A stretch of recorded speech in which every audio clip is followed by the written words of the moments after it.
Olá, estamos iniciando hoje um projeto de podcast no intuito sempre de ajudar você a ter uma tomada de decisão importantíssima na sua vida, a compra da casa própria.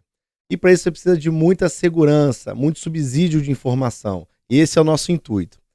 E hoje eu estou tendo um grande prazer. Primeiro, a gente está na Semana da Mulher e essa pessoa tem uma grande representatividade no ramo imobiliário, no direito imobiliário. Segundo, que mais ou menos há 10 anos atrás, o primeiro treinamento de direito imobiliário que eu tive foi com ela. Eu me recordo muito bem de estar na primeira cadeira lá, fazendo inúmeras perguntas, e ela com toda a paciência, respondendo todas, com todo o carinho, dividindo todo o conhecimento, que agora vai dividir conosco. Com vocês, Daniela Lago. Vamos lá.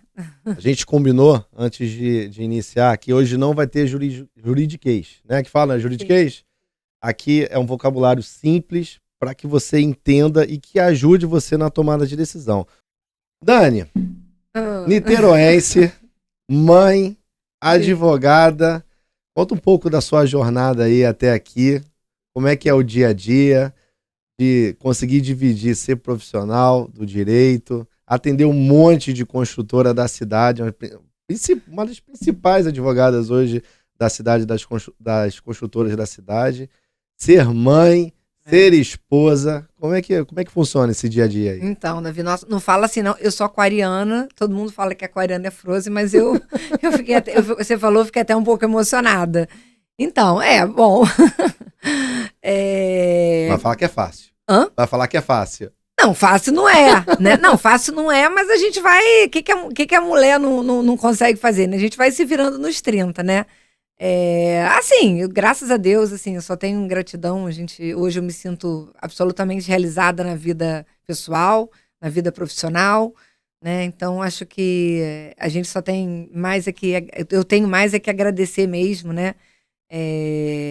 Como eu falo, assim, eu comecei na advocacia, eu não tive padrinho que eu falo assim, de parente, né? Minha mãe não é advogado, meu pai não é advogado. Caí no direito porque eu não fiz medicina, né? Mas, graças a Deus, eu acho que a vida vai levando a gente para caminhos que a gente depois percebe que são os caminhos certos, né? Então, assim, eu só sou grata por isso, né? Mas sou muito feliz, assim, com uma satisfação muito grande quando você fala isso, porque a gente sabe, eu sei o caminho que eu trilhei até chegar aqui, né? Já tenho escritório, que foi em 2000, só de escritório já tem vão fazer 23 anos, né, de escritório, atendendo as consultoras, atendendo investidores, atendendo imobiliárias, graças a Deus todos com relação profissional comigo até hoje, né? Vi participei de muita história no mercado imobiliário de Niterói durante esse tempo todo, né? Na verdade, quando eu comecei no mercado imobiliário, eu era estudante de direito com 18 anos, né? Então, assim, hoje que eu brinco, né? Hoje, alguns clientes me conheceram com 18 anos, né? Então, aí já tem um caminho longo, assim, que eu percorri, que eu só tenho mesmo a agradecer. Você vê, a gente se conhece há quantos anos? Te conheci, você era...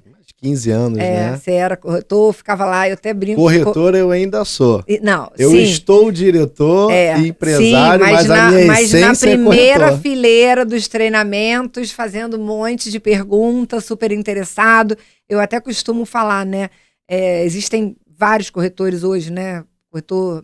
E aí eu acho que cada um tem uma opção a fazer de escolha, né? Acho que você pode optar por ser o melhor naquilo que você faz, ainda que você não seja, mas pelo menos você busque, né? Ou não, né? Então, assim, eu sempre procurei fazer tudo que eu fazia da melhor forma possível, né? De forma ética. Então, acho que tudo isso talvez seja uma consequência, né?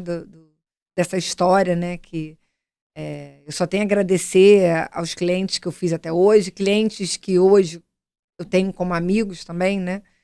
Então, mas é isso. E muito grata de você estar me chamando agora aqui, morrendo de vergonha. Você falou assim... Não parece nada. Não, que tá porque super bem. Porque quando você falou que era para fazer podcast, eu estava achando que era aquela coisa só no áudio, né? Aí eu comentei com a quer minha botar o fone filha. agora? Agora já pode Eu botar o achei que fone. fosse. Eu falei, caramba, tá bom, ninguém vai me ouvir, né? Aquele negócio no rádio, eu achei que fosse só disso. Aí eu, antes de vir pra cá, comentei com a minha filha, né, que tem 16, adolescente, falou, que você vai fazer podcast? Eu falei, tá, o que tem? Vai aparecer lá minha voz falando, Já achando pode que... voltar pra casa e falar que foi um Ela, sucesso, não, você arrebentou. claro que não, olha isso. Aí me mostrou, mãe, olha esse podcast, essa aqui é a maior do podcast. Eu falei, meu Deus, tem vídeo. Eu nem pensei em nada, não fiz maquiagem, não fiz nada, morro de vergonha de falar em câmera, nunca falei, sou totalmente... agora que eu... Quer dizer, eu fui obrigada a entrar nas redes sociais, né? Porque quando a gente tem filho adolescente, a gente tem que ser inserida nesse mundo virtual, né? Então, agora que eu tô, tanto que até brinco com você, que você falou, Daniela, qual é o teu Instagram pessoal? Eu falei, não tenho, ainda vou fazer meu Instagram pessoal. Vamos botar meta aí de quando vai ter... Vamos botar meu Instagram pessoal, vamos... meu site está em construção há 23 anos, desde quando eu criei a... Vamos botar esse projeto em pé? Vamos sim. Desde quando eu abri o escritório, né, que aí eu tive o domínio, né, Daniela Lago, @Daniela Lago, e aí tá lá, se você entrar www.danielalago, tá lá em construção, se Deus quiser, esse ano ele vai ser, vou começar a colocar os alicerces a gente vai de alcançar construção, agora. sim, se Deus quiser, mas eu acho que eu sempre trabalhei tanto e sempre priorizei outras coisas, acabei deixando isso de lado, né, mas eu acho que hoje o mundo gira realmente em torno dos podcasts da vida, né, do Instagram, do Facebook, do YouTube, então... Vamos aí, né? Mesmo depois de ter feito 50, né? Eu percebo que muitas das vezes, muitas das famílias têm aquele advogado que faz o inventário, resolve aquela ação civil, e muitos têm um entendimento da parte do direito imobiliário, mas alguns não. Então eu vejo, às vezes, que muitos advogados acabam ajudando muito a gente num processo de compra e venda e alguns não ajudam tanto, por falta de conhecimento na área. Você tem lidado muito com essa situação? Muito. Eu até costumo brincar, né? Brincar no sentido de brincar com o cliente, né? Porque quando a gente está de um lado do outro, sabe exatamente quando é que é um advogado que milita na área, quando é que é um advogado que tem conhecimento, porque assim, às vezes tem questões básicas que o advogado não deixa passar e outras absolutamente irrelevantes que quer fazer uma consideração ou outra. Então, a gente tem a gente trabalha muito tempo nessa área, a gente consegue justamente identificar o advogado que conhece e o advogado que não conhece, né? Então, é o que eu costumo falar. Quer comprar, quer vender um imóvel, tem ótimos advogados, direito imobiliário mesmo, mas tem que ter tem que estar acostumado a ler uma certidão do RGI, tem que ter algum conhecimento, tem que ter conhecimento básico sobre a matéria. Eu me lembro inúmeras vezes que eu já te liguei, você, olha, isso aí é mais pro direito trabalhista, é melhor a gente ver com um advogado que milita nessa área. Eu não tenho qualquer problema com relação a isso, vaidade, falo mesmo, porque eu acho que é cada um na sua área mesmo. Bacana. Bom, eu queria te fazer uma pergunta. Por quê? No nosso dia a dia, quando a gente está atendendo o cliente e a gente vem numa sabatina aí de fazer perguntas, entender quais são as dores, o que a gente pode ajudar o cliente na aquisição do imóvel, que é uma tomada de decisão muito forte na vida de um brasileiro, na vida de uma família. Pra você ter noção, a média de aquisição de um brasileiro ao longo da jornada da sua vida é 1,6 imóveis. Então esse momento tem que ser especial, ele tem que se sentir seguro. Então assim, bem inicial, uma pessoa para uma família que está começando a buscar um imóvel, se deparou com o corretor, vai iniciar uma negociação, o que ele deve se preocupar com a estrutura desse documento, quais informações são fundamentais que não devem ser negociadas num contrato, para ele ter um mínimo de segurança contratual para a aquisição desse sonho. Falar também um pouquinho da venda. Porque muitas vezes a pessoa coloca um imóvel, né, na imobiliária para vender o imóvel, e aí quando a gente tira uma certidão, a gente vai ver que o imóvel não está nem em nome dessa pessoa ainda. Às vezes foi um inventário que não foi registrado, às vezes está no nome de um casal que já se separou e não foi levado ao registro. Então, imagina assim, uma gaveta dentro de um cartório, e dentro dessa gaveta que eu falo, todas as informações sobre aquele imóvel. Todas as informações mesmo, até assim, mudou o estado civil, tem lá a anotação. Mudou a sua identidade? Tem lá a sua anotação. Vendeu, comprou, tem um gravame, tudo tem lá nessa gavetinha que a gente chama de matrícula, né? Então, quando você me pergunta de comprar, vamos falar também de vender, né? Porque às vezes você também tem a intenção de você vender o imóvel, acha que ele está numa situação regular, mas ele não está, né? E aí, às vezes, você chega com uma escritura numa imobiliária falando, olha, eu quero vender esse imóvel. E aí, às vezes, você pega um corretor que vê uma escritura e acredita que aquela escritura, de fato, é o título que já está registrado e nem sempre é dessa forma, né? Então, assim, até mesmo para a pessoa que quer vender, é essencial que ela busque uma informação no registro de imóveis acerca da titularidade do imóvel, de como o imóvel está, se está livre, desembaraçado. Às vezes tem algum apontamento que ele até desconhece, né? Então, até para quem está vendendo, eu acho importante. Vamos lá para quem está comprando, né? Hoje, a gente tem ferramentas na internet excelentes que favorecem e facilitam, né? E até tornam mais barato. Depois, por exemplo, se você quisesse consultar um imóvel em outro estado ou em outra cidade, você teria que ir lá. Hoje, o site dos registradores, você tem a possibilidade de fazer o quê? Uma visualização da matrícula. Por consulta, sai na hora. E é um custo muito mais barato. Hoje, para 50, agora com a digitalização, a gente tem a boa notícia, por exemplo, nos cartórios de Niterói, eles estão saindo, se você conseguir pedir de manhã, na parte da tarde já tem acesso a R$ 1.000 do imóvel. Então, isso tem ajudado muito. Sim, mas aí qual é o custo? Da certidão. Em torno hoje de R$130. Então, a de consulta é em torno de R$35. Qual é a diferença? Nem os bancos aceitam, né? Ninguém aceita. Só para visualização mesmo em caráter informativo. Sim. Tá? Por um momento, os bancos estavam até aceitando inicialmente para fazer a vistoria do imóvel junto aos engenheiros, mas hoje nem isso. A própria Caixa Econômica, o Itaú, já está pedindo a ONU, de fato, atualizada para ser apresentado na hora da engenharia do banco. Então, assim, obviamente, o ideal é se tirar uma certidão, né, de matrícula do imóvel, que tem esse custo aí que você falou de R$130. Mas, assim, quando você faz até o cadastro no site dos registradores, a visualização sai na hora. Imediato. Então, você entra lá, faz um cadastro Estou fazendo propaganda do site, mas é porque realmente é uma ferramenta muito útil. Se for para ajudar, vamos anunciar. Eu não lembro, acho que é registradores. É só botar registradores.org. Exatamente. Aí você vai lá, faz um cadastro, aí você vai lá e bota assim, R$100. Ainda mais se você é um profissional que trabalha, está acostumado a trabalhar na área, você vai lá e bota um crédito de R$100. Quando você já tem um crédito, a visualização sai imediata. Não, e hoje, no próprio site dos registradores, você paga com Pix, o crédito entra de imediato, na mesma hora você consegue fazer. Sim. É muito importante essa informação. É de praxe nossa lá na imobiliária que a gente sente na mesa já com essas certidões, né, orientado pela Dani, e a gente já senta com essa certidão de consulta imediata. Mas nosso intuito aqui não é único exclusivamente os clientes que compram e vendem conosco. Tem gente de outros estados, outras cidades, que vão ter essa experiência de comprar com outra imobiliária. Então, no momento que você estiver no momento de aquisição, fundamental, né, Dani? Sim. Demonstrar acesso de quem tem propriedade de fato. Sim. Se aquela pessoa que está no contrato, aquela pessoa que está assinando e comprando o imóvel, é de fato proprietário, e ocorrem outras situações também, porque às vezes é a pessoa que é a proprietária, só que pode ser um condomínio, pode ser às vezes herança para 5 irmãos e você está com apenas um irmão ali, e é fundamental que todos que sejam os proprietários que tenham ali o quinhão, se seja meeiro, herdeiro, né, estejam a par da venda e que estejam acatando, aceitando esse processo de venda. A gente vê muito isso, sim, né?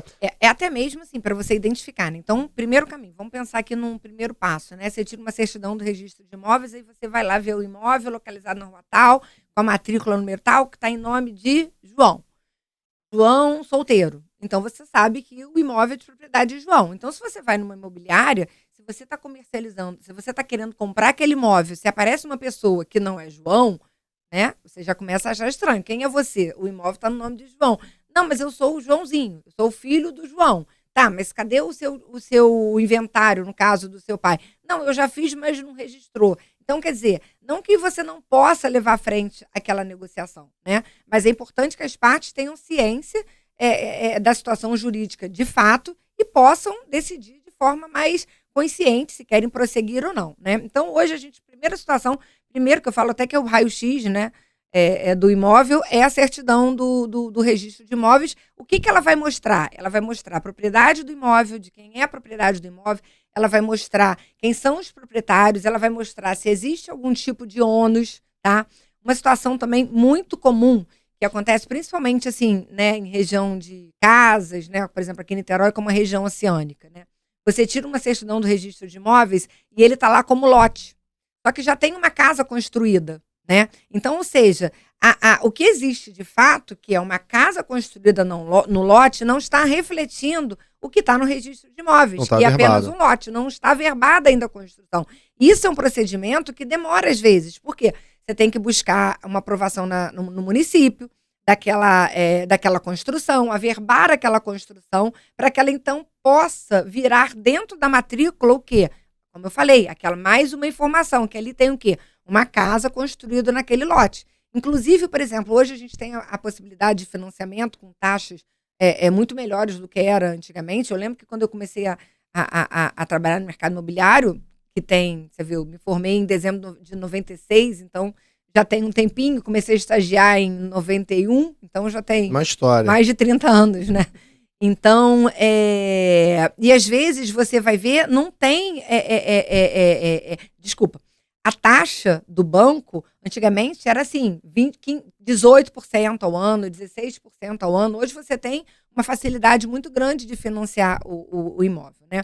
Então, se você se depara com uma situação dessa, você tem uma casa, é muito comum tá a casa, mas ela não está com a construção averbada de forma... Ou seja, o que está no registro de imóveis tem que retratar o que está de fato, o que você está de fato vendo ali. E né? esse ponto que você está falando, ele é muito importante. O número de imóveis hoje, por exemplo, na nossa região, como por exemplo a região oceânica, Sim. que é uma região que ela tinha uma característica anterior muito de veraneio, e essa Sim. característica ao longo dos últimos 10 anos ela foi mudando. Hoje você tem muito mais moradia fixa do que veraneio, de imóveis irregulares, de construções que não estão averbadas. E, infelizmente, hoje, um processo de averbação desse demanda, em média, de 8 a 10 meses, demanda muito tempo.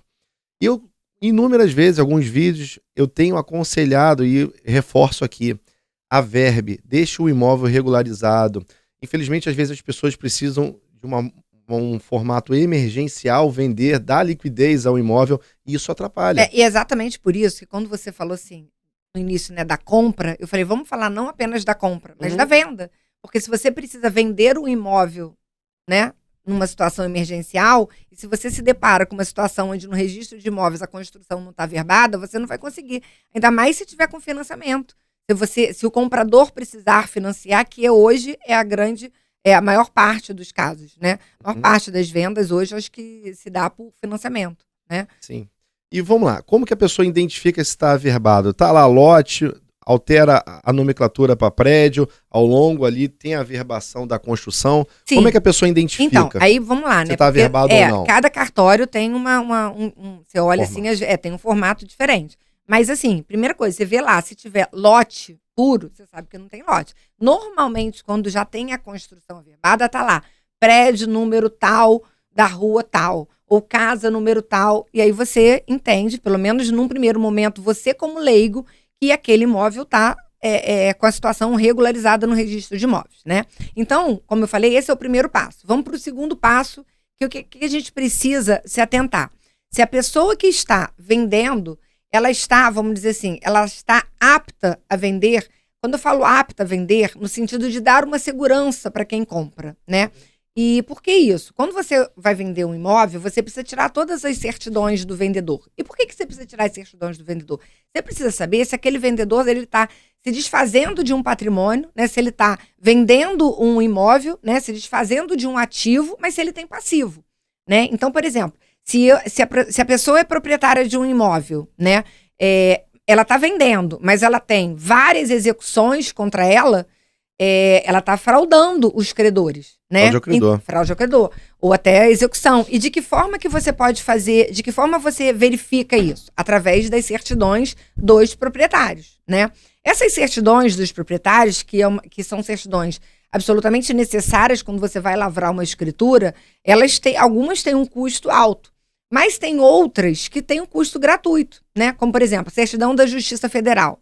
Certidão da Justiça Federal é uma certidão super importante. O que vai constar na certidão da Justiça Federal? Dívida, ações e execuções que referentes à União. Então, a União, ou a Caixa Econômica, alguma entidade. Então, se você não conseguir tirar uma certidão da Justiça Federal, com certeza deve ter alguma ação apontada ali. E essa certidão da Justiça Federal é gratuita, você joga lá o nome, o CPF ou o CNPJ, se for no caso da empresa, e você tem lá a certidão da Justiça Federal. Outra, certidão da Receita Federal, que você tem também e é gratuita. E que não era obrigatória para pessoa física, era obrigatória para pessoa jurídica. Agora a Corregedoria do Estado do Rio de Janeiro tornou obrigatória na apresentação do registro a CND, que é da Receita Federal. Exatamente. Outra certidão, trabalhista, né? A ação trabalhista eu entendo assim que é a ação mais perigosa para quem está comprando um imóvel, né? Se você está exatamente, se você está comprando um imóvel de uma pessoa que tem débitos trabalhistas, é uma situação de risco. Hoje, uma certidão da Justiça do Trabalho você consegue tirar também de forma gratuita. Então, Daniela, que tipo de certidão eu não vou conseguir tirar ou que certidão que eu vou precisar gastar que não vai ter jeito? Vamos lá. Certidão de interdições e tutelas. O que é isso? Até hoje, por uma procuração, acho que você precisa tirar a certidão de interdições e tutelas, que é para quê? Para saber se aquela pessoa ela não tem nenhum tipo de interdição, nenhum tipo de impedimento sob o aspecto civil com relação à pessoa dela, né? Certidão do distribuidor de ações e execuções, né? E aí, como é que eu posso fazer, então, para tentar saber se aquela pessoa ela tem ações contra ela, né? Obviamente, assim, não é 100% de eficácia, né? Para você saber de fato, você precisa o quê?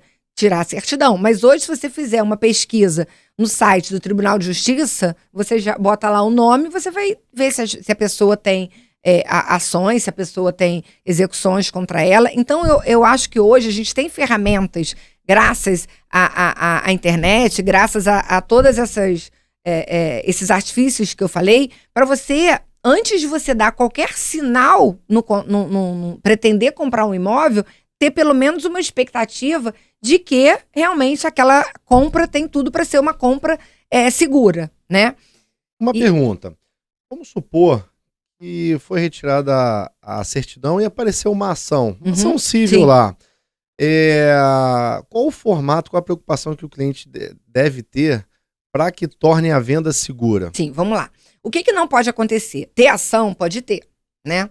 E tem ações que, por exemplo, aparecem na certidão que não tem, que pelo contrário, não tem risco nenhum, como, por exemplo, uma ação de consignação em pagamento. O que é uma ação de consignação em pagamento? Ação de consignação em pagamento é do devedor contra o credor. Então, se tem um apontamento de uma ação de consignação em pagamento contra quem está vendendo, ele é um credor. Então, em tese, é uma ação que não tem risco. Ou, por exemplo, embargos à execução. Embargos à execução é uma ação proposta do devedor contra o credor. Mas existem outras ações que precisam ser investigadas, né? E aí vamos imaginar que a pessoa tem uma ação. Até que ponto eu preciso identificar o objeto dessa ação, se essa ação já tem algum tipo de condenação? Primeiro, porque como eu te falei, se o proprietário estiver se desfazendo de um bem, tendo uma dívida, isso pode se entender como uma fraude ao credor ou fraude à execução e tornar aquela venda nula ou anulável, né? Então, Daniela, tem ação, mas ele está impedido de vender? Primeiro que não está impedido, né? Isso não causa impedimento, mas pode causar risco? Pode. E como que eu tenho que fazer essa análise? Então, vamos lá, vamos imaginar que a pessoa tenha um imóvel e queira vender. E aí aparece uma ação contra ele, uma execução de 10 mil reais. Mas ele tem um patrimônio comprovado muito superior a isso. Então, o que eu sugiro, o que normalmente a gente costuma fazer?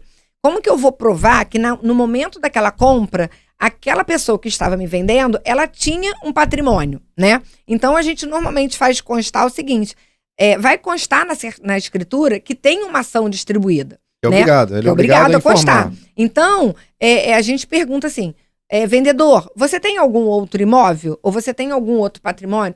Eu tenho uma casa de veraneio em Búzios. Ou eu tenho uma sala comercial. Aí eu acho assim que é cauteloso anotar até na escritura e guardar o material, como se fosse um dossiê, né? Porque, assim, a gente compra, quantas vezes a gente compra pra comprovar na vida? que não é fraude ao credor, Exatamente, né?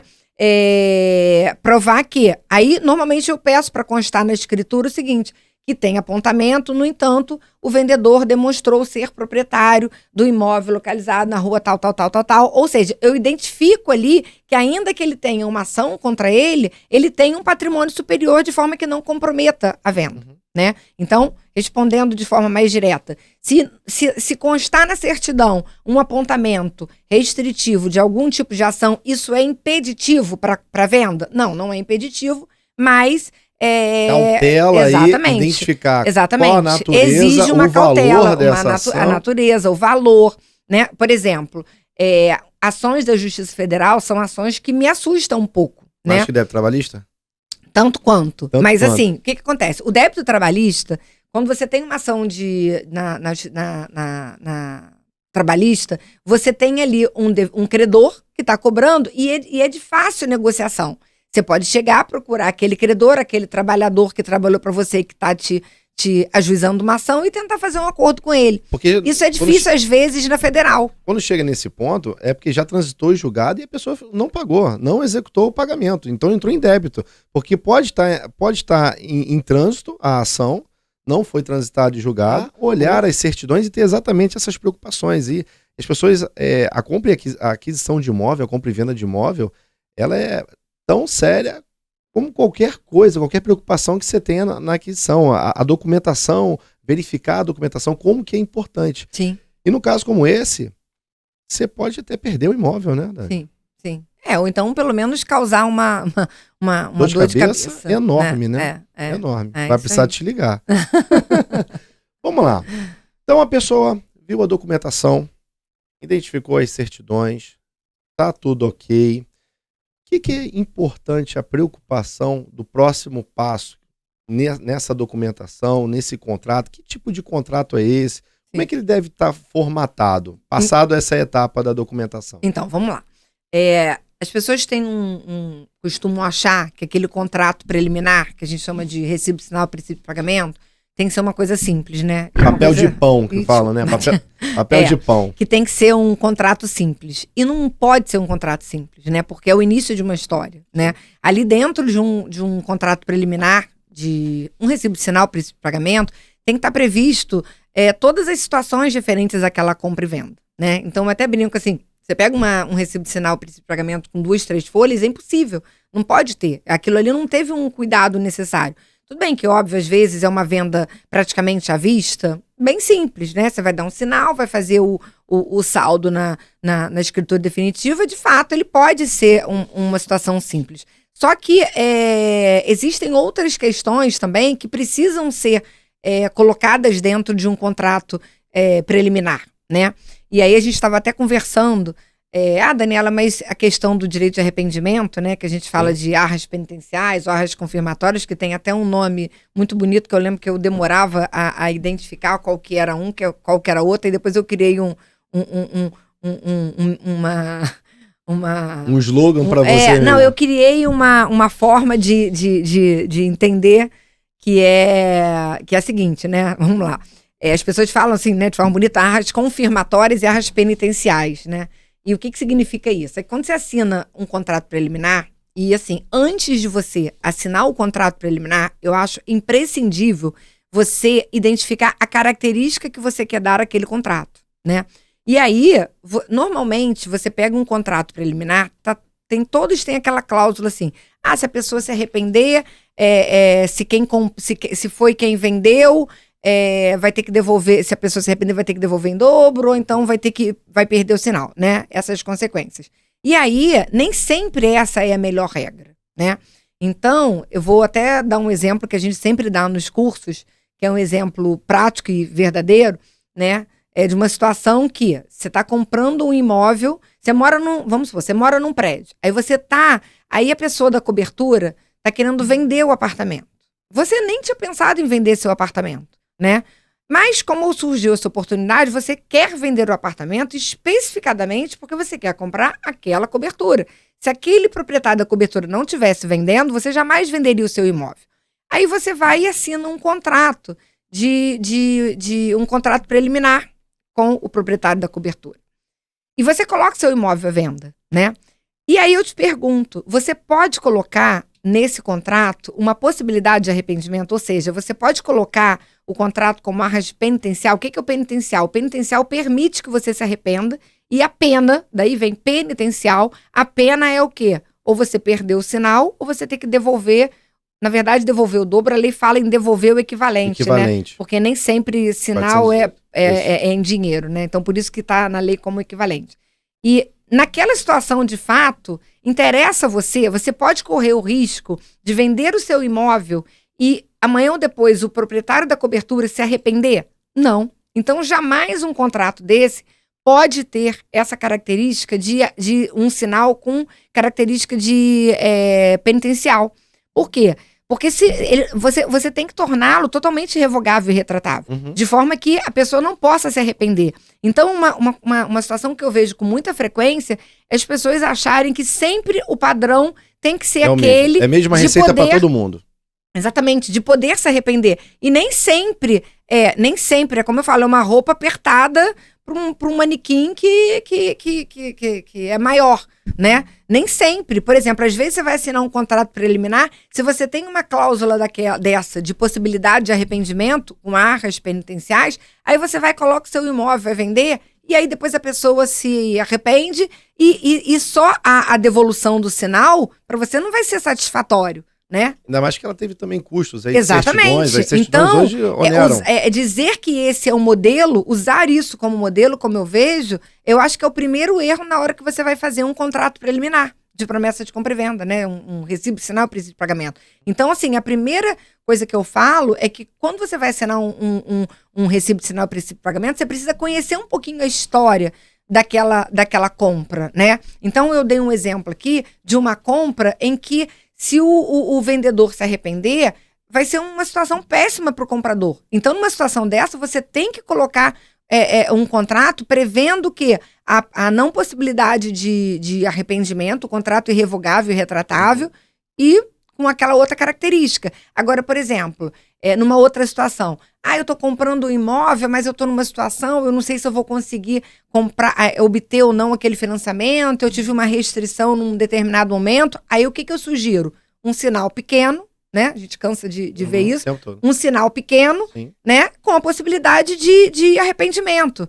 Ok, porque aí o máximo que pode acontecer é amanhã ou depois. Se por acaso você quiser desistir, você pode até perder o sinal, mas o sinal é um valor pequeno, né? Então, assim, antes de mais nada, quando você vai pensar em fazer um contrato preliminar, eu acho que a primeira coisa que você tem que fazer é definir a característica daquele contrato preliminar. Ou seja, se ele vai ter um caráter de possibilidade de arrependimento ou não, tá? Vamos lá. A pessoa deu o sinal, foram retiradas as certidões. O que pode proteger esse cliente na hora da confecção, da chegada das certidões, ele identificar um apontamento que seja irrestritivo e insolúvel em nome do vendedor ou do imóvel? O que pode proteger ele nesse contrato? Então, olha só, o contrato ele tem que estar prevendo isso, né? Então, assim, vamos falar um pouquinho agora, já que você falou isso, da estrutura do contrato, né? Que a gente sempre fala nos treinamentos das perguntinhas, né? Que é o Q e o C, né? Que eu costumo falar, que é o Q, né? Vamos pensar, quando a gente pensa numa estrutura de contrato preliminar com essas 5 palavras, a gente faz qualquer tipo de contrato, né? Então, primeiro é o quê? O que é o quê? Quais são as partes envolvidas? Né? Então, você tem que olhar para aquele contrato preliminar e pensar assim, quais são as partes envolvidas naquele contrato? Tem um comprador, tem um vendedor, às vezes tem um banco, né? Então, você tem o quê? Que pensar, às vezes, aquele imóvel, ele vai pegar o valor que ele vai receber e vai quitar o saldo devedor. Então, você tem que prever cláusulas com relação ao banco. Tem o corretor, onde você precisa estabelecer quem vai pagar a comissão de corretagem, para você não ter nenhum tipo de dúvida. Obviamente que normalmente quem paga é o vendedor de praxe. Que tem a relação contratual. Sim, mas não com impede. O vendedor. Exatamente, mas isso não impede que você combine que seja o comprador, né? Então, o primeiro é o quê? Vamos pensar na palavrinha do quê? Quem são as partes envolvidas? Princípio, normalmente, comprador e vendedor. E aí você o quê? Qualificar muito bem o vendedor e o comprador. Se certificar, por exemplo, com relação ao estado civil. Se for casado, tá bom, hoje, você para fazer escritura, você sabe que a gente precisa pedir uma certidão atualizada do estado civil. Isso é perfeito. A corregedoria pede que pelo menos seja de 6 meses, exatamente, né? Isso é até perfeito. Para qualquer tipo de averbação de estado civil. Exatamente, é perfeito. Só que a certidão de atualizada do estado civil, às vezes, costuma demorar. Mas é imprescindível, porque às vezes a pessoa tá vendendo como casada e já separou e não fez não averbou o divórcio, não averbou a partilha. Sim. No registro, né? Então, quando eu penso quando eu penso nas pessoas, o que eu preciso ter atenção, né? Primeiro, principal, né? No estado civil, né? Que é o que costuma dar mais trabalho. Na residência. Então, por exemplo, por que na residência? Porque se a pessoa morar num outro estado, você também precisa tirar certidões de um outro estado, até mesmo em outra cidade, né? Então, a pessoa está vendendo um imóvel em Niterói, mas ela mora em Teresópolis. Você vai precisar tirar as certidões de Niterói e de Teresópolis, né? Então, com relação ao quê? Praticamente, acho que são essas as principais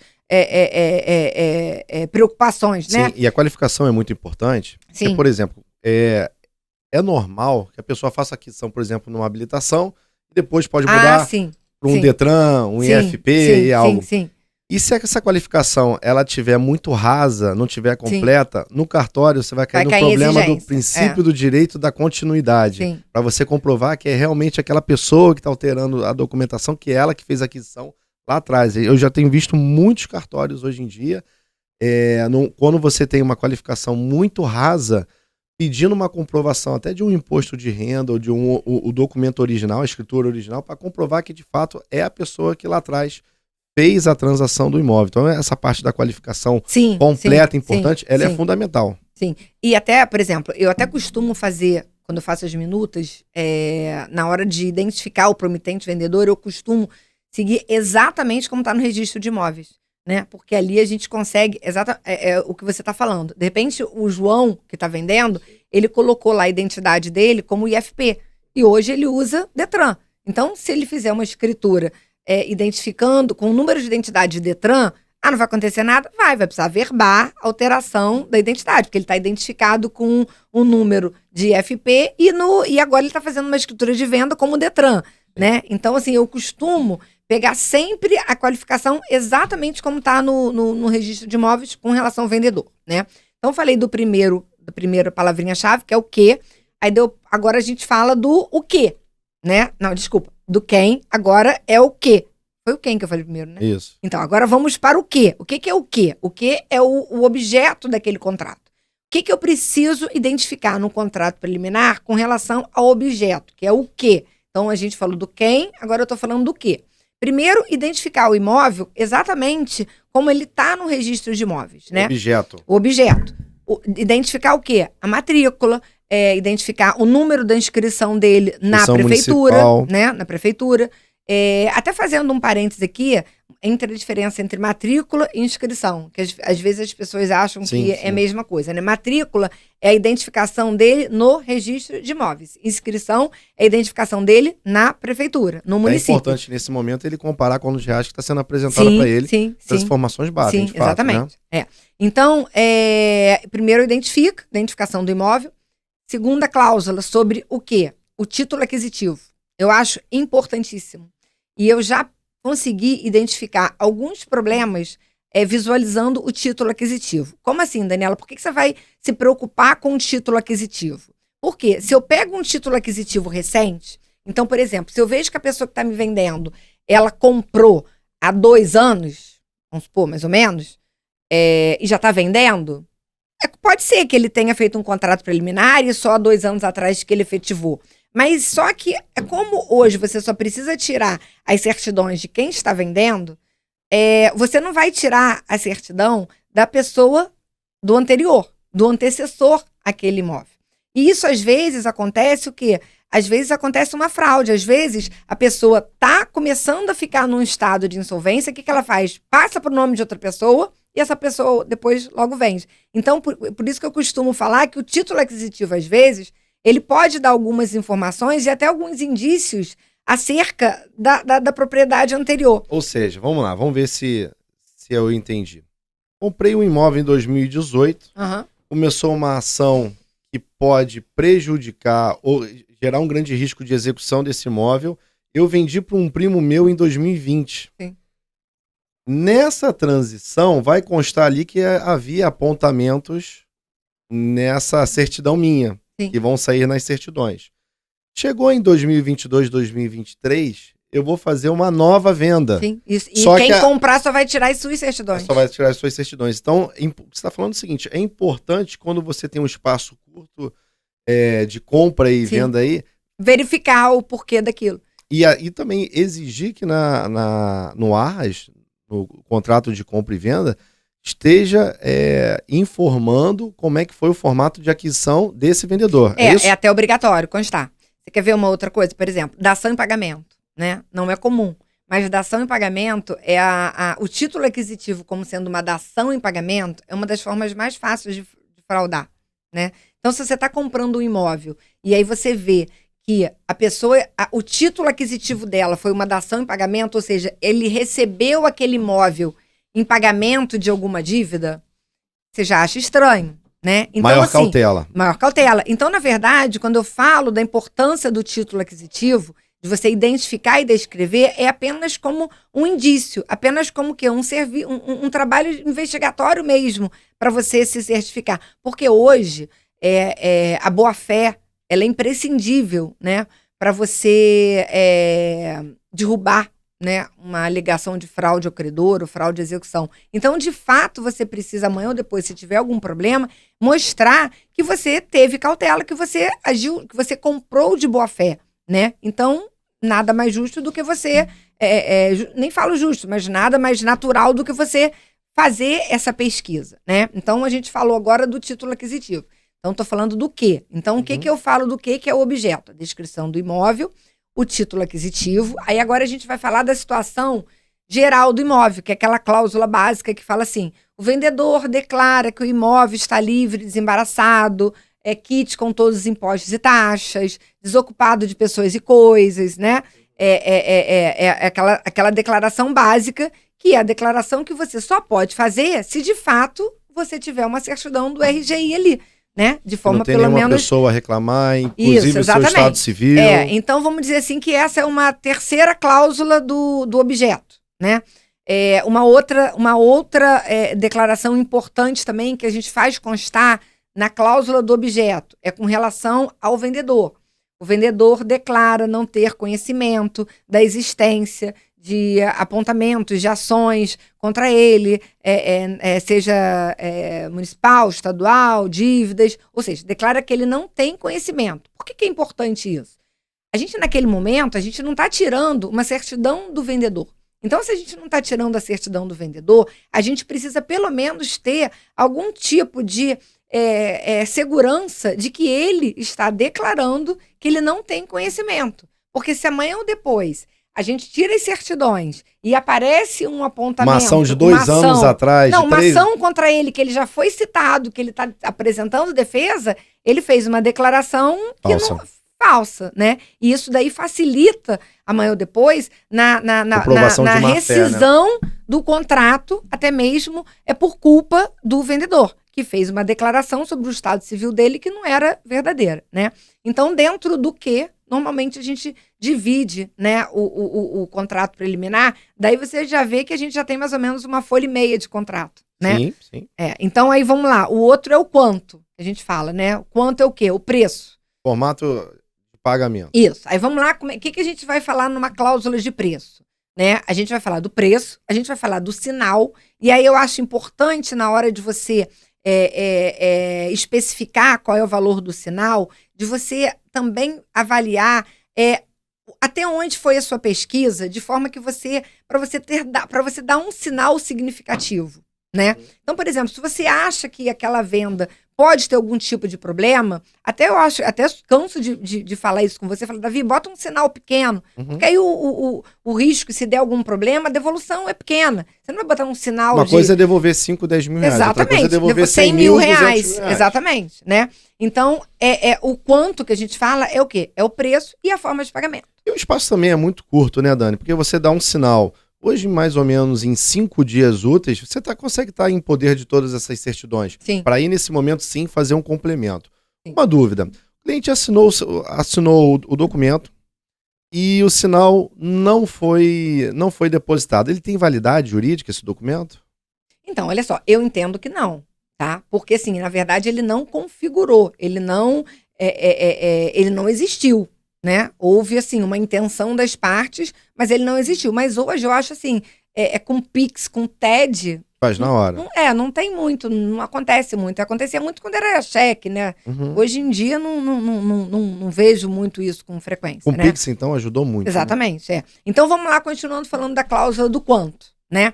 Então vamos imaginar aqui, que tipo de quais as modalidades de pagamento mais comuns, né? A gente pode ter uma modalidade de pagamento mais fácil, que é o quê? Contra a escritura definitiva, que é a vista.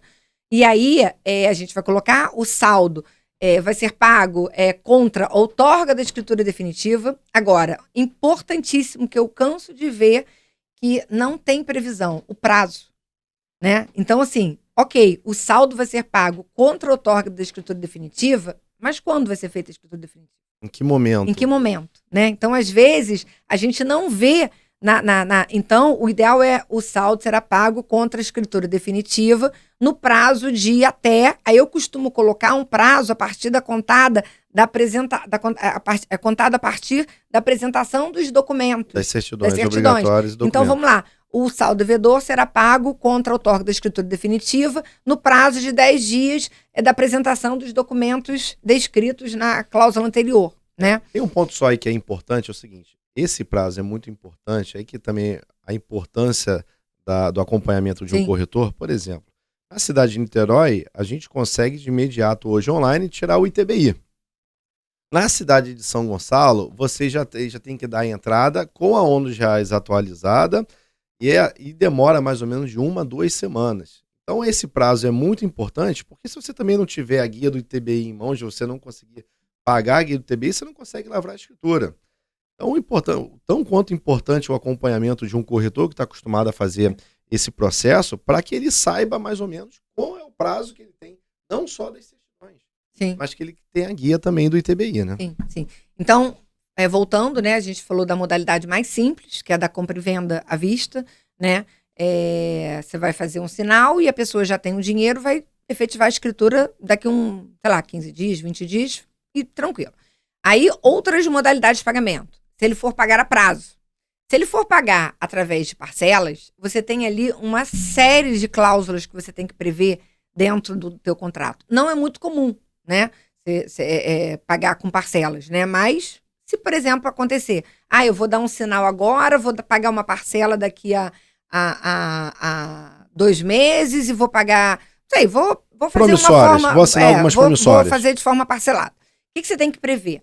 O local de pagamento.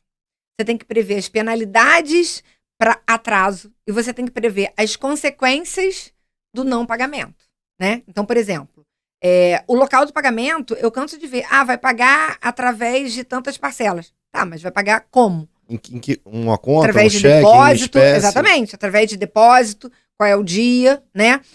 As consequências. Então, ele tem que pagar no dia 10, se ele pagar no dia 12, né? A gente coloca lá uma multa de 10%. Daniela, tem que ser multa de 2%? Não, multa de 2% é só para relação de consumo. Se for uma relação entre particulares, ela pode ser de 10%, pode até ser de 20%, não tem problema nenhum. Né? Então, isso é comum um acordo entre as partes. Exatamente. O ideal é que seja de 10%. Esse contrato ele já configura como uma confissão de dívida? Num caso como esse? Então, olha só, o que é eu acho que pode ser, tá? O que é confissão de dívida? A confissão de dívida é quando você está confessando o dever. E aí você precisa de alguns critérios, como, por exemplo, terem 2 testemunhas e tudo. Só que o problema é o seguinte, se você tiver um contrato preliminar como uma confissão de dívida, você vai poder o quê? Executar aquele valor. Se você vai executar aquele valor, você não pode desfazer aquele contrato. Porque como é que você vai... Ou você desfaz ou você cobra. Então, assim, não combina muito com o caráter de confissão de dívida, entendeu? Porque a confissão de dívida, você imagina o quê? É um título executivo. É um título executivo, imagina como se fosse um cheque. Então, ou você cobra aquele cheque, como uma confissão de dívida, que é um título executivo, ou você vai pelo caminho do desfazimento do contrato na hipótese de um inadimplemento. Entendeu? As promissórias estando e o contrato estando com todas essas previsões, ela já tem uma segurança jurídica? Então, na verdade, as promissórias, assim, elas são totalmente dispensáveis, tá? Não entendo que ela seja indispensável. A única importância de identificar, de colocar nota promissória, aí eu tenho que identificar o caráter daquela nota promissória, como sendo pró-solvendo ou pró-soluto. O que é uma nota promissória pró-solvendo? É que eu posso desfazer o contrato. O que é uma nota promissória pró-soluto? Eu não vou poder desfazer, eu só vou poder executar. E aí sim, essa nota promissória em caráter pró-soluto, ela tem a mesma característica da confissão de dívida, que é um caráter executório. Então, imagina uma seguinte situação. Você deu um sinal, você deu um imóvel que você vai comprar por 500 mil reais. Aí você deu um sinal de 100 e você deu, vou falar até de forma mais simples, uma parcela de 400 mil reais para ser paga daqui a um mês, em caráter pró-soluto. Se você colocou ela em caráter pró-soluto, significa que cabe a quem vendeu executar aquela nota promissória. Ele não pode desfazer o contrato. Daí a importância. Ou tá? seja, uma pessoa fez aquisição e fez um parcelamento com várias promissórias. Sim. Se ela der posse desse imóvel, é sine qua non para a segurança jurídica que seja pró-soluto. Correto? Sim. Não dá para colocar como regra. Porque, assim, para mim, da posse do imóvel, você tem que ter recebido uma situação confortável, um valor confortável do preço, né? Para você dar a posse do imóvel. Além do mais, não vejo isso como o melhor caminho. Eu acho que depende de cada situação. Vou te dar um exemplo, tá?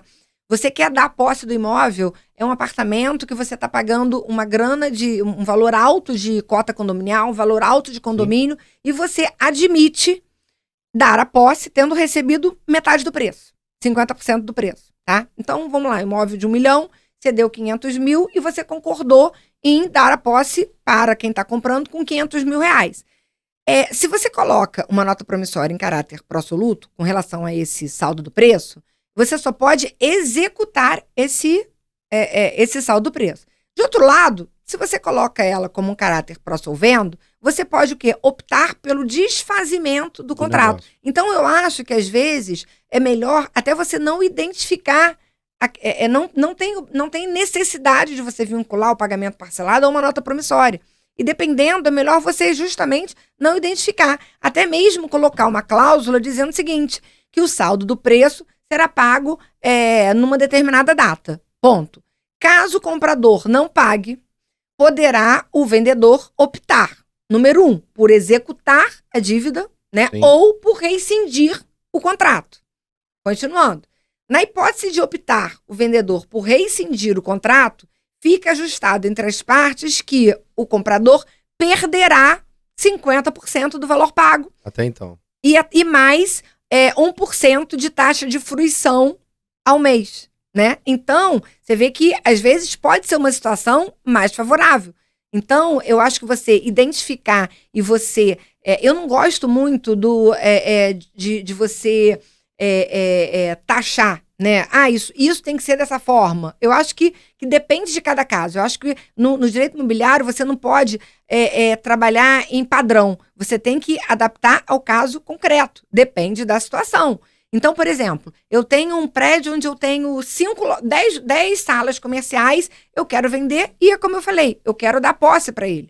Então, talvez seja mais vantagem eu dar a posse e coloco lá uma previsão de que, se ele não me pagar, ele vai perder 50%, vai ter que me pagar uma rescisão.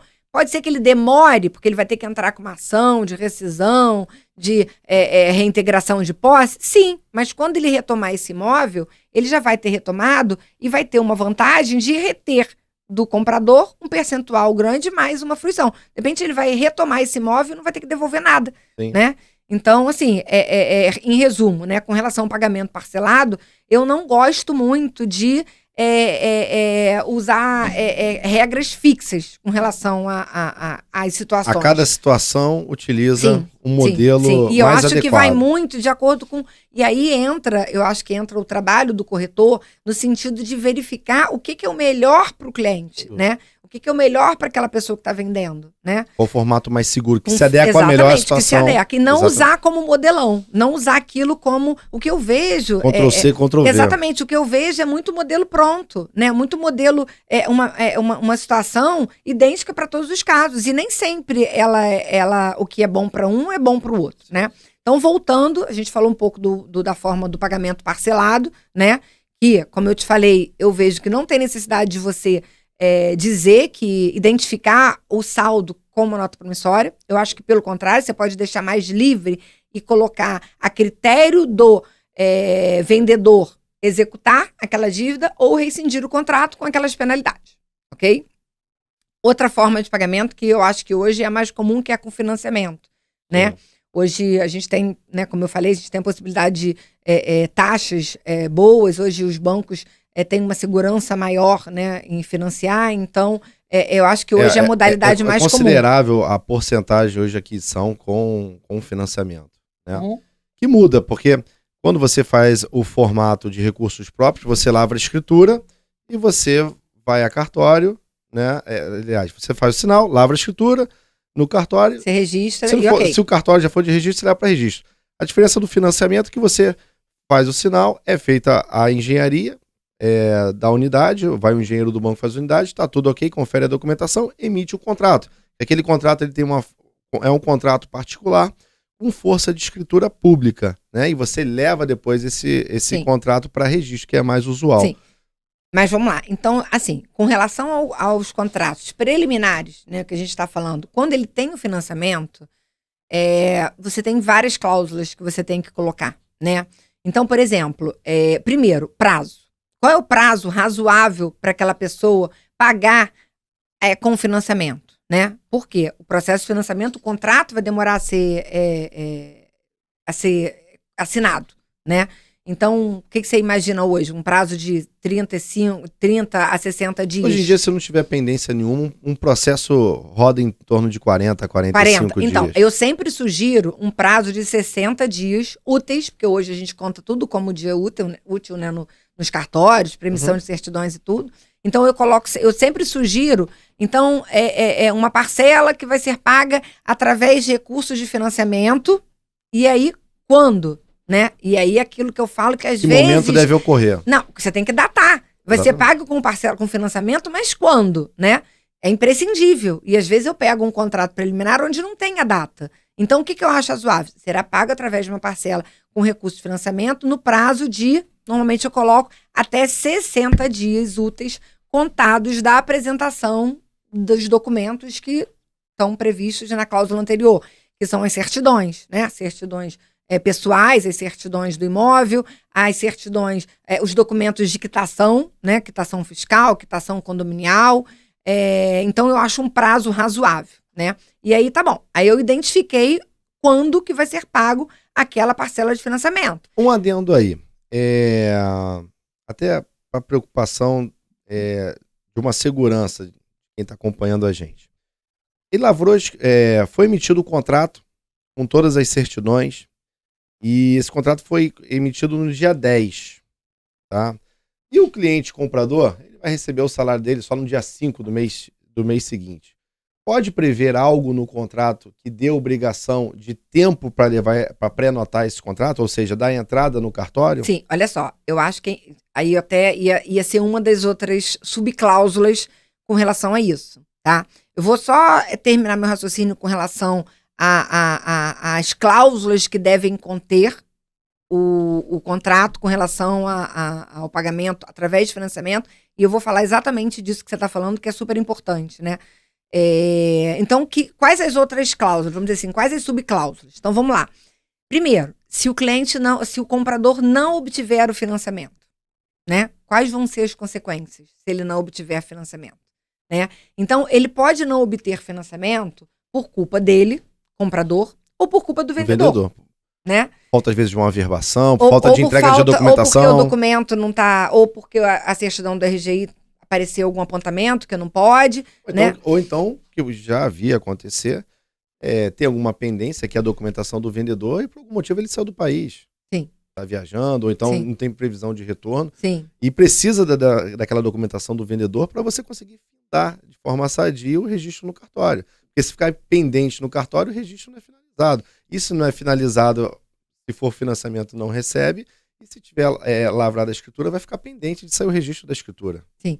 Então, assim, a primeira cláusula, então, né, subcláusula, vamos dizer assim, é essa hipótese. Eu costumo falar, eu ia falar por último, mas eu costumo falar assim, que toda vez que a gente faz um contrato, a gente tem que sempre botar o e se, né? E se acontecer isso, e se não acontecer aquilo, né? Então, vamos lá no e se, né? No desdobramento da cláusula do contrato, eu estou falando do quanto? Eu estou falando do preço. Preço que vai ser pago através de financiamento. Hipótese 1. Se o financiamento não for obtido dentro daquele prazo de 60 dias. Atrasou, teve alguma situação que atrasou. O que eu sugiro? Pode acontecer. E aí eu acho assim que você matar uma venda por causa disso, matar um negócio, eu acho que é muito radical. Então, o que eu normalmente sugiro nos meus contratos?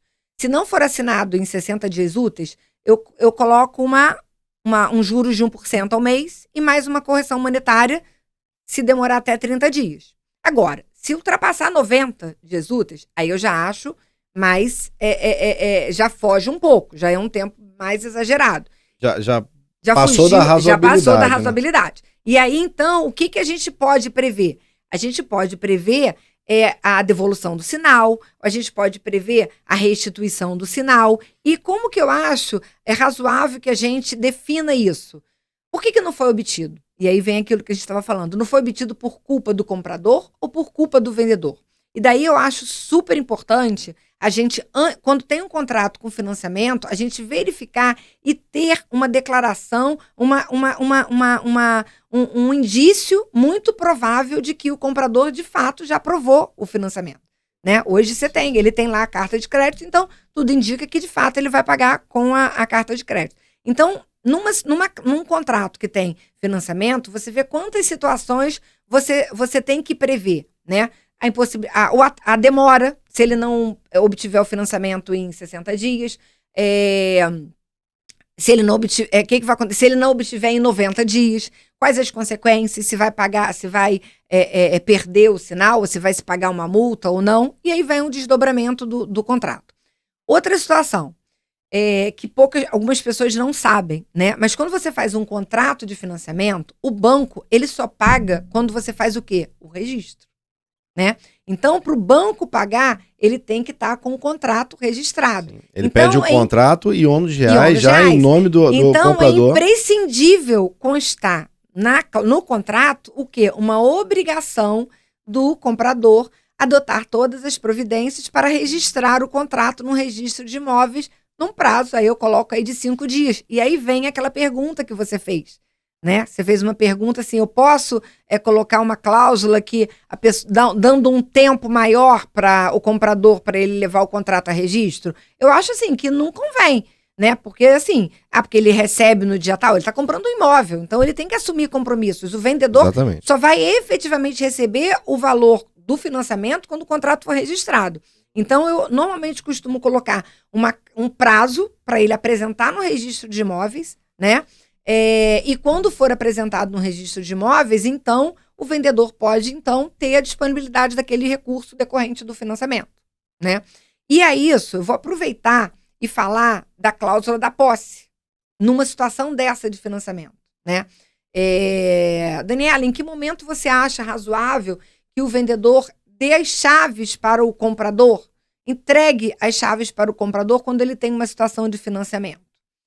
Eu acho o melhor é o quê? Quando o dinheiro entra... Quando é repassada a gestão financeira, direto para ele. Então, normalmente, nas minutas, eu coloco uma previsão de posse, quando tem financiamento, um prazo de 5 dias contados da data da liberação da disponibilidade do dinheiro, né, na conta do vendedor. E então, teve o dinheiro disponível, o vendedor ele tem 5 dias, então, para entregar as chaves e dar a posse para o comprador. Porque ele também já tem aquele dinheiro, com aquele dinheiro ele pode usar, comprar outro imóvel e tal.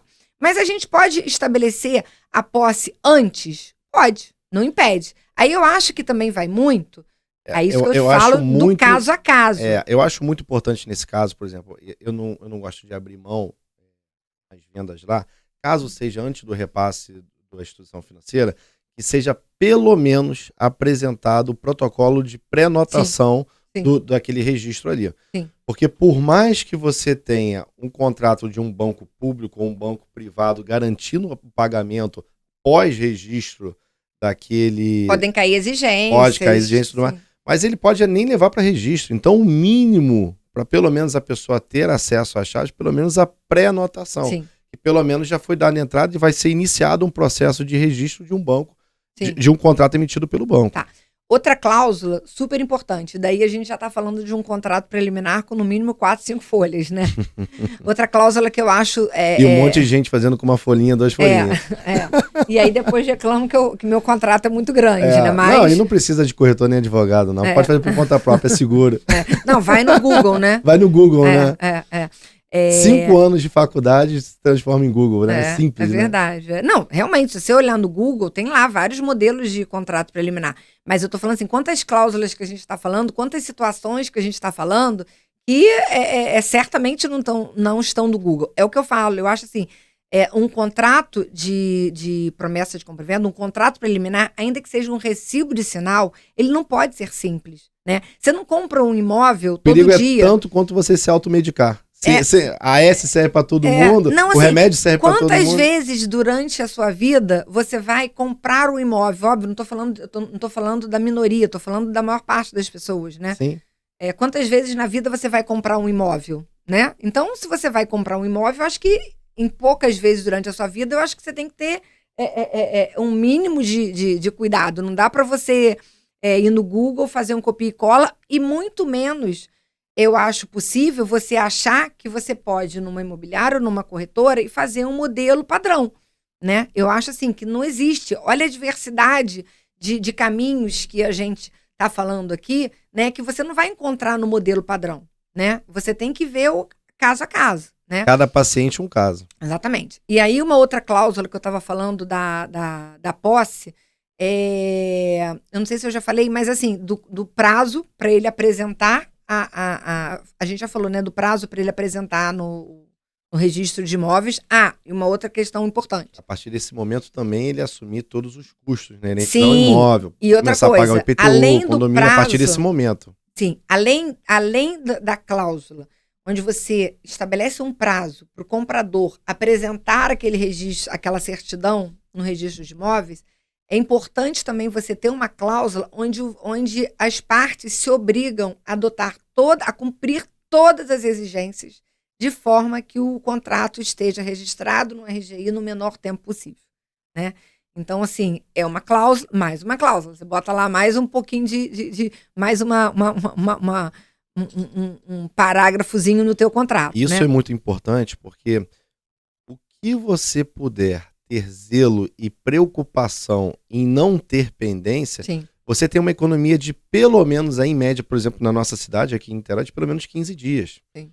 No momento que você tem uma pendência, são mais 7 dias de verificação, e se não tiver pendência, mais 7 dias de processo de registro, em média, podendo ser até mais, dependendo da situação que o cartório opera. Então, se você conseguir ter o máximo de zelo, a imobiliária ter o máximo de zelo, as partes terem zelo, para minimizar o risco de qualquer pendência, faz com que o processo seja muito mais hábil, muito mais ágil nessa jornada, e que seja uma jornada satisfatória para todos, né? Sim.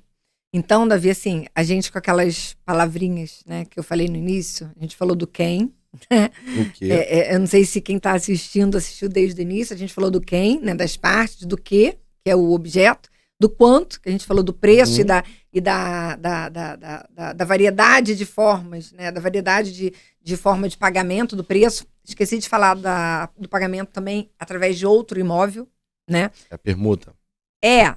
Pode ser permuta, pode ser até, às vezes, nem considero permuta quando o valor do imóvel que está sendo dado é muito pequeno, né? Aí você considera aí como uma dação? Pode ser. Aí, num contrato preliminar, como é que eu costumo colocar?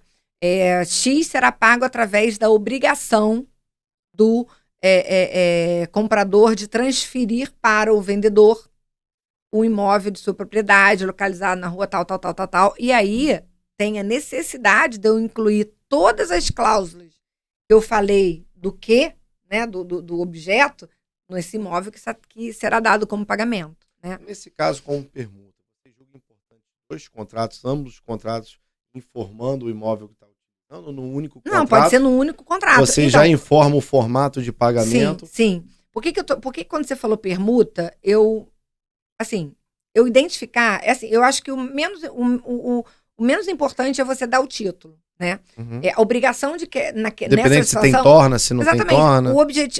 A obrigação daquele comprador é transferir a propriedade daquele imóvel para o vendedor, ok? Essa é aquela obrigação. Quando você faz uma permuta de 100%, é tranquilo, mas quando você faz uma venda, tipo, 1 milhão, você está dando um imóvel, está dando uma sala de 200 mil reais, eu não vejo muito com característica de permuta, porque a maior parte do preço é pago de outra forma, né? E às vezes o cartório nem vai aceitar que coloque, porque nesse caso a torna, que a gente fala, né, que é esse dinheiro a mais, 80%, né? Então, assim, por isso que eu procuro, assim, não usar muito o título, né, para caracterizar, porque nem sempre. Então, eu já vi cartórios aqui, eu pedi que, se não for pelo menos equivalente a metade do valor do imóvel principal, aí quando você utiliza a nomenclatura da ação. Então, por isso que eu coloco assim, X através da obrigação do comprador de transmitir para o vendedor o imóvel de sua propriedade, localizado na rua tal. Aí, o que a gente precisa fazer dentro daquela cláusula do preço? Identificar as cláusulas também com relação a esse imóvel. Lembra que a gente falou? Sim. Identificar se aquele imóvel está livre desembaraçado, se não tem ônus nenhum, qual é o título aquisitivo daquele imóvel, a descrição correta como ele está no RGI. Aí é como se abrisse uma outra caixinha só para a gente falar daquele imóvel que vai ser dado como pagamento. E aí vai, porque aí também, por exemplo, quando eu falar da posse, eu tenho que falar da posse do imóvel também que vai ser dado como pagamento, entendeu? Então, assim, quando tem o envolvimento de outro imóvel com pagamento é um pouco mais complexo, né? Mas, assim, só para a gente perceber a variedade de formas de pagamento e de aquisição, né?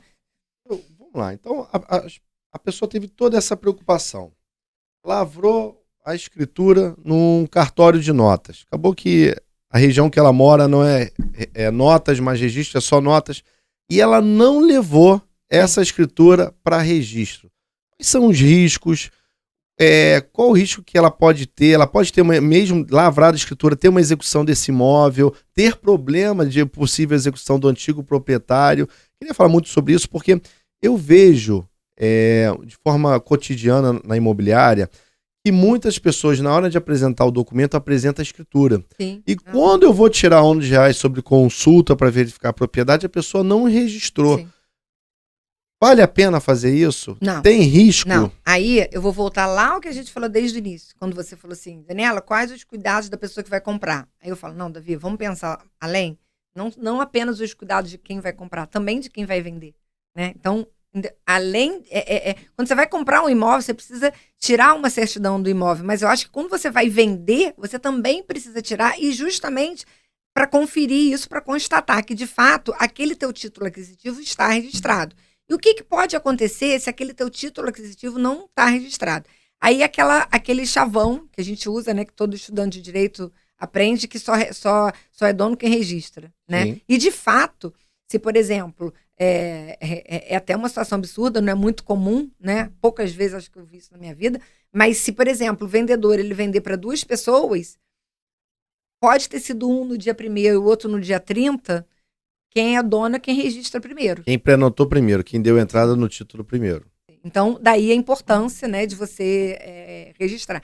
E tem outras causas, outras situações também que, até mesmo para o proprietário, que é importante que o comprador transfira a propriedade para o nome dele e também na prefeitura, no corpo, né, nas concessionárias de luz, né? Por quê? Hoje, por exemplo, se você não levar, se você tem um imóvel que está no nome de uma outra pessoa e você não levou ao conhecimento do registro de imóveis ou levou ao registro de imóveis e não levou na prefeitura, a prefeitura, na hora dela de cobrar um IPTU, ela vai cobrar. Ela não tem muito, pelo menos aqui, não tem muito trabalho de pesquisar se aquela pessoa é efetivamente quem está no registro de imóveis. Né? Então ela vai entrar com uma ação de execução fiscal por conta de não A pagamento certidão de dela IPTU. vai sair com a execução fiscal. Vai entrar contra quem? Apontamento de- Contra quem consta para ela como contribuinte. Então, se você não levou essa informação para a prefeitura, ou seja, se você não apresentou uma certidão do RGI na prefeitura provando a troca da titularidade, ela vai eventualmente numa situação de débito cobrar de quem consta para ela lá como contribuinte, né? Essa também é uma cláusula que a gente costuma colocar nos contratos de A obrigação. que o comprador se compromete a transferir a titularidade do imóvel para o seu nome na prefeitura, na Luz, essas concessionárias, ele vai precisar mesmo, né, para fazer a transferência e tem um caráter diferente, né? Não tem um caráter no condomínio, não apenas no município, né? Mas no condomínio também. Então, ou seja, não tem por que você comprar o imóvel, fazer a escritura e não levar registro. E os É riscos segurança também, para as né? duas partes. E a gente falou todo momento aqui que o processo apresentou as certidões, não tem nenhuma ação real repercussória que possa impedir a disponibilidade desse imóvel. Se a pessoa não levar para registro, não registrar em nome dela, se tiver futuramente um apontamento ou uma ação, pode vir na certidão de pesquisa de bens. Até você explicar que você já era proprietário. Aí vai ter que e entrar tal. com uma ação de embargo de terceiros, vai ser uma dor de cabeça enorme. Assim, e você até falou de uma situação que isso eu não vejo acontecer muito com escritura de compra e venda efetivo. Mas às vezes a gente vê muito em promessa de compra e venda. Principalmente com construtora, né? Hoje não, porque as construtoras já estão fazendo já direto financiamento, ou faz financiamento imobiliário, ou então faz alienação fiduciária, então não tem muito mais o risco, né, não fica mais aquela promessa de compra e venda particular, né, que a gente chama aquele contrato de gaveta, aquele contrato de promessa de compra e venda particular, hoje, na maioria dos casos, o registro tem conhecimento, seja através de uma compra e venda, e aí tem a alienação fiduciária, né, que a construtora normalmente faz, ou através de um financiamento bancário quando ela faz. Então, hoje, 95% dos casos, você faz uma escritura e você já registra. Mas vamos pensar naqueles casos de antigamente, que a pessoa fazia aquela promessa de compra e venda e nunca transferiu para o nome dela. Acontece de forma né? Aí, diária. Exatamente. Aí, às vezes, a pessoa vai e procura a construtora e fala assim, não, mas eu fiz um contrato de gaveta, agora eu quero transferir direto, fazer a escritura direto para o meu filho. Mas foi um contrato de particular. De fato, foi um contrato particular, de fato foi um contrato que não levou registro, só que jamais eu posso dizer que esse contrato não teve nenhuma publicidade. Por quê? Porque quando a construtora faz esse contrato de promessa de compra e venda, qualquer dinheiro que entra na construtora, ela tem que formar a Receita Federal, ela tem que formar o DIMOB. Aí eu costumo brincar, falo assim, você tá achando que é um contrato de gaveta particular porque não foi levado a registro? De fato, o registro não sabe. Mas o recebimento de cada valor foi informado à Receita Federal. Então, não pensa que você pode, como promitente comprador, transferir para um terceiro de forma anônima, porque isso, de fato, não existe. E tem o risco também da descontinuidade de uma construtora, né? Se a construtora, ela por algum momento, ela para a sua operação... É desconfortável. Eu acho assim vai dar que... dor de cabeça, até você ter que entrar com uma ação de adjudicação compulsória para você comprar que você é comprador de boa fé e você precisar de um juiz assinar, de fato, autorizando o registro de imóveis para transferir aquele imóvel para o seu nome. Sim, Mas assim, hoje em dia, não é muito comum mais isso, né? Hoje as pessoas... A gente vê mais casos antigos, né? Mais casos antigos. Às vezes as pessoas fazem a promessa de compra e venda e aí não transferem. Até acho que acontece muito daquele momento de mercado onde o financiamento era direto com a construtora. Sim. Tinha muitos modelos antigos, muitos na década de 80, início da década de 90, que as pessoas negociavam o financiamento direto com a construtora e acabava depois de esquecer de pegar todo aquele bolo de promissórias e levar no cartório e registrar. Falando de construtora, as cidades hoje cada vez mais vem recebendo desde o construtor pequeno a grandes construtores, até essas construtoras SA.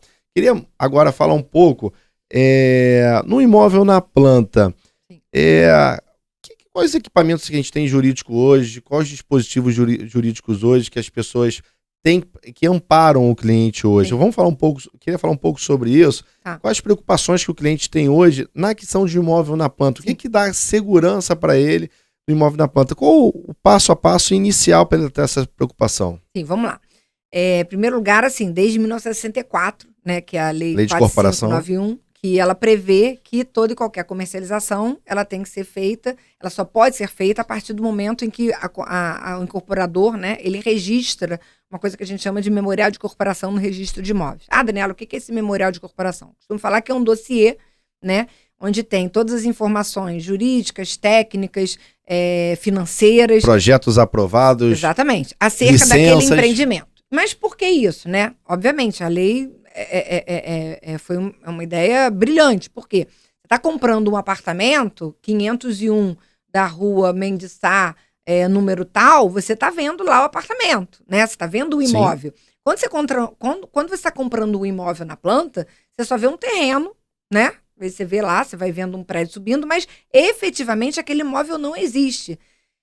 Quando a gente falou aqui de tirar a certidão do RGI, se eu estiver comprando um imóvel na planta, se eu tirar uma certidão do RGI, vai aparecer o quê? Uma certidão do terreno, né? Então, aquele imóvel, efetivamente, juridicamente, ele ainda em tese, ainda não tem aquela gavetinha própria que eu contei no início, né? Aquela matrículazinha própria no registro de imóvel, né? Por enquanto, você tem um terreno. Então, o que a lei, ela determina? Que o incorporador, ele arquive o memorial de corporação no registro de imóveis. A partir disso, a partir do memorial de corporação, vão o quê? Tem a identificação das frações ideais do terreno, tem todas as características do empreendimento, tem a planta, até questões... Projetos aprovados, licença. Memorial descritivo. Então, assim, você está comprando um apartamento, como é que você vai saber se o piso certidões vai ser... da construtora. Certidões da construtora. Se o piso vai ser de porcelanato ou se vai ser entregue piso cru, né? Sem nada, no cimento. Está dentro do memorial descritivo. Então... Primeira preocupação que você tem que ter quando você vai comprar um imóvel é se de fato a construtora registrou e arquivou no registro de imóveis o memorial de incorporação daquele empreendimento. Ou seja, né? É fundamental. Vou adquirir um imóvel na planta. Eu quero ter acesso ao número do memorial de corporação se está devidamente registrado. É até obrigatório hoje, né? Até obrigatório quando você faz o material publicitário, você pode ver lá, registrado, memorial de corporação sob o número tal. Aí, até por curiosidade, né? Em que momento aquele apartamento vai passar a existir, né? Então, você tem hoje, imagina, você vai tirar, a gente falou tanto da importância de a gente tirar uma certidão do RGI, mas se eu tirar uma certidão do RGI hoje daquele empreendimento, eu vou ter uma certidão de um imóvel que tem lá um projeto aprovado, de uma construção, e eu estou vendo fisicamente ali um prédio que pode estar subindo ou não, mas ele efetivamente não existe. Quando que ele vai passar a existir? Quando o prédio for construído, né, depois dele pronto, a construtora vai precisar ir na prefeitura, obter o quê? Um aceite de obras, ou um ABITS, que a gente chama. O que é isso? É um documento que atesta que a construção daquele empreendimento ela foi feita de acordo com o projeto aprovado. Né? De acordo, então, o município de Niterói, ele emite um atestado, vamos dizer assim, de construção, município de Niterói, mas qualquer outro município, ele faz ele emite um atestado daquela construção. Aí, o que o construtor precisa fazer? Levar ao registro de imóveis, né? Dar conhecimento ao registro de imóveis. É como se o município e o registro de imóveis, eles corressem sempre em paralelo, né? Leva no registro de imóveis, e aí, quando é averbada a construção, aquela matrícula grande, ela se transforma em várias matriculinhas, várias gavetinhas. De acordo com cada fração ideal que foi construída a respectiva unidade. Exatamente. E aí a ideia da gavetinha, né, do registro de imóveis, que eu falo, imagina um registro de imóveis assim, um armário com um monte de gavetinha, né? Então, cada gavetinha é uma matrícula. E daí vai começar a história, então, daquele imóvel, né, que foi construído. Bom, vamos lá. E eu identifiquei o memorial de corporação e a construtora me apresentou um contrato. Mas só que eu identifiquei ali que quem está me vendendo não é a construtora, e tem uma outra razão social. Explica um pouco, vamos falar um pouco, assim, é normal, não tá, a mesma razão social da construtora que está me vendendo, foi criada ali uma SPE, eu tenho que me preocupar com isso, é algo que eu tenho que me preocupar? Não, se tá no registro de imóveis, é muito comum que tenha, as construtoras tenham criado uma SPE, né? Uma sociedade de participação específica, ou seja, específica Sociedade de propósito específico para aquele empreendimento. Isso, para aquele empreendimento, né? E aí, juntamente com isso, por que né, eu vejo muito o surgimento dessas sociedades de propósito específico? Para facilitar a individualização daquele empreendimento, né? E por que facilitar a individualização daquele empreendimento? Tá vendo? Muitos anos atrás, eu fui da época, todo mundo conhece o caso Encol, né? Encol era a maior incorporadora e construtora do país, acho que na década de 90, mais ou menos, né? E a Encol quebrou. 97. Ela quebrou em 97. Então, e a Encol quebrou. E aí, o que aconteceu com os promitentes compradores, com as pessoas que tinham comprado imóveis da Encol? Eles tiveram que, vamos dizer assim, brigar, se habilitar num processo, né, de falência e correr atrás ali dos créditos. A partir daí, com toda a maestria e toda a sabedoria e por isso que é um mestre, né, um dos idealizadores, né, da lei, surgiu a ideia da lei do patrimônio de afetação, né, do Dr. Melim Chalub. 20 de agosto de 2004. Nossa, tá melhor do que eu. Então, a ideia do patrimônio de afetação que é justamente para quê? Para individualizar aquele empreendimento, né? Qual é a ideia do patrimônio de afetação? É você ter uma contabilidade própria daquele empreendimento. E aí, por que hoje você vê muito mais, pelo menos na minha visão, por que você vê hoje os empreendimentos como SPEs, né? SPE número tal, SPE número tal, porque fica muito mais fácil de você até fazer a contabilidade também, contabilidade, né? E você vê a importância e assim, o incentivo de você ter, constituir um patrimônio de afetação no empreendimento. Por quê? Por que você vai instituir um patrimônio de afetação no empreendimento? Porque amanhã ou depois, se aquela construtora, ela quebrar, ela falir, você tem dentro daquele terreno afetado, né? Você tem patrimônio ali afetado. Então, você não vai precisar brigar com credores do Brasil ou de outros empreendimentos. Você tem não dentro daquele... Exatamente, né? E aí, a evolução... Você vê, tem toda uma história, né, do mercado imobiliário. E o Dr. Melim está sempre muito presente nessa história, essa ideia do patrimônio de afetação. E para você ver que aí agora, como uma consequência, você vê, para mim, na minha visão, a lei do patrimônio de afetação, ela surgiu em razão do episódio Encol, né? Em razão do episódio Encol, surgiu que marcou, né? Que marcou. Marcou e aí, o país, né? como que agora a gente tem, recentemente, a lei do distrato. E por que a lei do distrato também é uma consequência de um cenário no mercado imobiliário que fez com que fosse criado a lei do distrato? E qual a importância da lei do distrato, né? É porque você, na época do boom imobiliário, né? Você comprava apartamentos, você, às vezes... você lembra disso? Lançava o empreendimento, vendia... As pessoas nem sabiam que estavam comprando. Não, e vendia às vezes 60%, 80%, né? Na época do boom do mercado, todo mundo comprava. E muito perigoso, porque as pessoas nesse momento começaram a operar mercado imobiliário como se fosse bolsa de valores. Sim. Só que aquele dinheiro que você investiu naquela determinada unidade virou uma porta, virou uma parede. E no momento que não tinha a lei do distrato, começaram a haver as desistências em massa, a construtora tinha investido aquele dinheiro. Sim, exatamente. Isso é isso que eu falo, um motivo enorme do desfazimento de muitas incorporadoras e muita construtora. Só fazendo uma retrospectiva do direito imobiliário e das leis, né? Antes da lei do patrimônio de afetação, por até ideia também do Dr. Melim, foi criada a lei da alienação fiduciária. Sim. A lei da alienação fiduciária, ela veio justamente para dar mais segurança, né, principalmente às instituições financeiras, com relação ao pagamento e ao adimplemento do pagamento na compra do imóvel. Então, historicamente, a gente tem aí a lei da alienação fiduciária, tem a história do patrimônio de afetação, e aí agora, recentemente, a lei do distrato. E por que surgiu a lei do distrato? Né? Que eu falo que a lei sempre surge depois de situações que se perpetuam por um tempo e que dão origem àquela lei. Né? Então, na época do boom, eu tenho empreendimentos de clientes que venderam, sei lá, em um lançamento, venderam 70%, 80%. Né? E aí veio a crise. E aí, nisso que veio a crise, as pessoas tinham comprado apartamentos que hoje não valiam mais aquilo que elas tinham comprado. né? Então, vou dar um exemplo aí de um empreendimento em que a pessoa comprou um apartamento por R$ 500 mil, ficou pagando durante a construção. Quando o prédio ficou pronto, o saldo devedor, ele às vezes era maior do que valia o apartamento novo. Então, o que a pessoa fazia? Quero meu dinheiro de volta. Eu quero rescindir o contrato.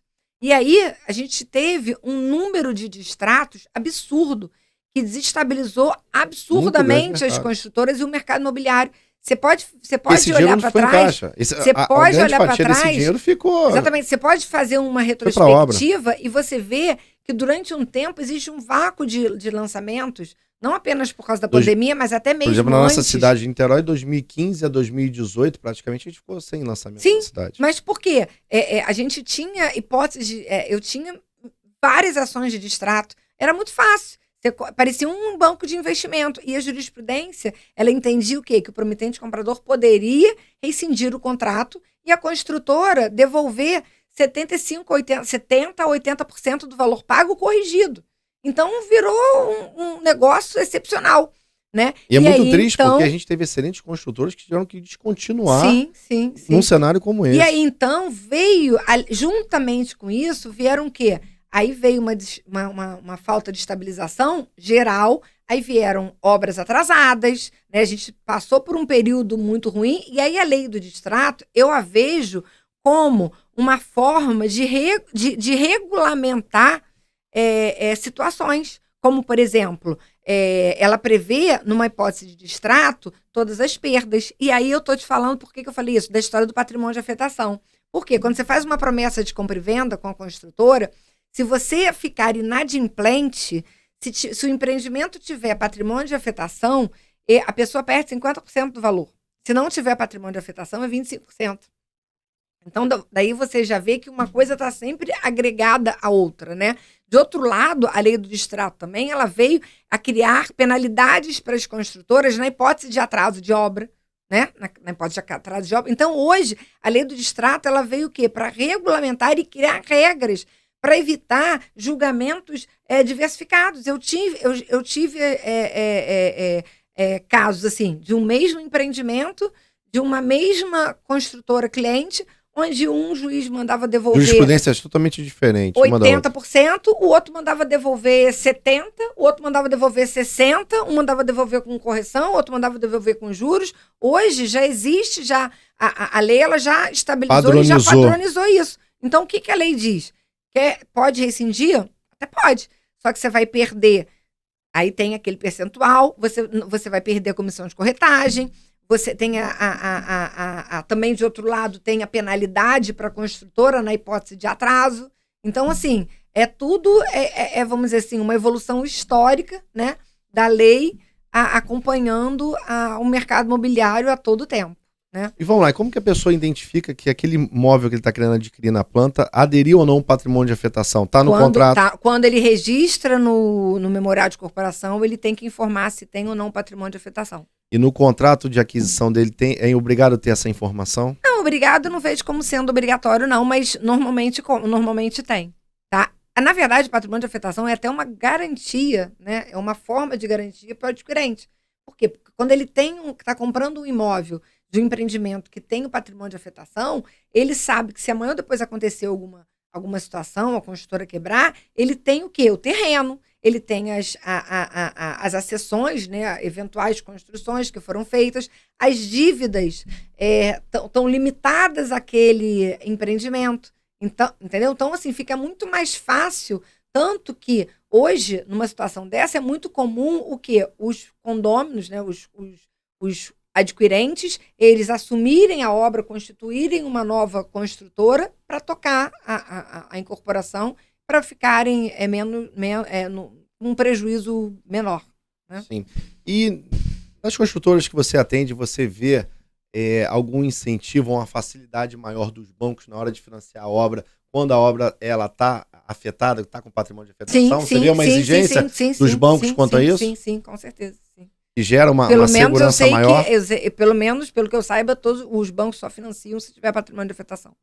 A Daniela hoje, com 50, mãe, advogada de sucesso, que atende vários empresários, vários clientes, uma carteira vasta. Se ela encontrasse hoje a Daniela recém-formada, qual a mensagem que você daria para a Daniela recém-formada? Pô, Davi, aí eu vou chorar. Aí, mas pode chorar. pelo amor de Deus.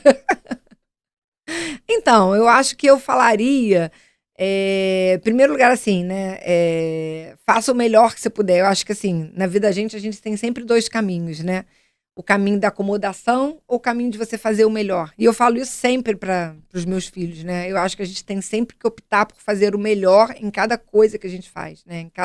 Seja na vida profissional, seja na vida pessoal, seja na relação com amigos, né? Eu sempre procuro, assim, né? Você pode ser igual a todo mundo, ou você pode tentar ser diferente, né? Então eu acho que hoje buscar fazer mais, né? Não fazer apenas aquilo que te pedem, aquilo que eu lembro quando eu era estagiária do escritório do Tormelin, e quando eu não tinha função para fazer, eu pegava o processo e ficava escrevendo cada etapa do processo, cada fase do processo. Eu não precisava fazer aquilo, né? Mas aquele era o a mais. Entregava além do que aquele era o a mais combinado. que eu buscava para aproveitar aquele dia. Eu falo para as estagiárias que passaram lá pelo escritório, eu falo o seguinte: quando eu peço para protocolar uma petição, você tem duas opções. Ou você pegar e entregar uma petição e protocolar, ou então, enquanto você está na fila, que hoje não tem mais fila, né? Porque hoje é tudo virtual, você lê tudo aquilo.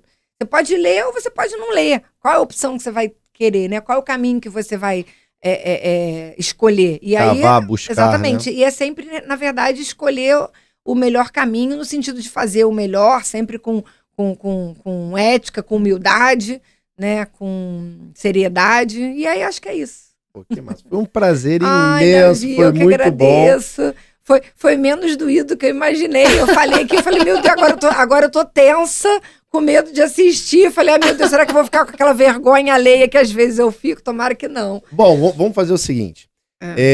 Para você que assistiu e você tem alguma dúvida, algo não ficou claro, ou então algum assunto que você não abordou, manda no direct nosso aqui, nos comentários, entre em contato, e a gente, ao longo do tempo, a gente vai ter outros momentos, outros encontros, como também a caixinha que a gente coloca semanalmente toda quinta-feira, eu separo lá um minuto para tirar as dúvidas de vocês e até também mandar para a doutora Daniela Lago para estar tirando as dúvidas de vocês. O mais importante é que esse momento, e a nossa preocupação é essa, que esse momento seja seguro, que essa jornada de compra seja mais satisfatória.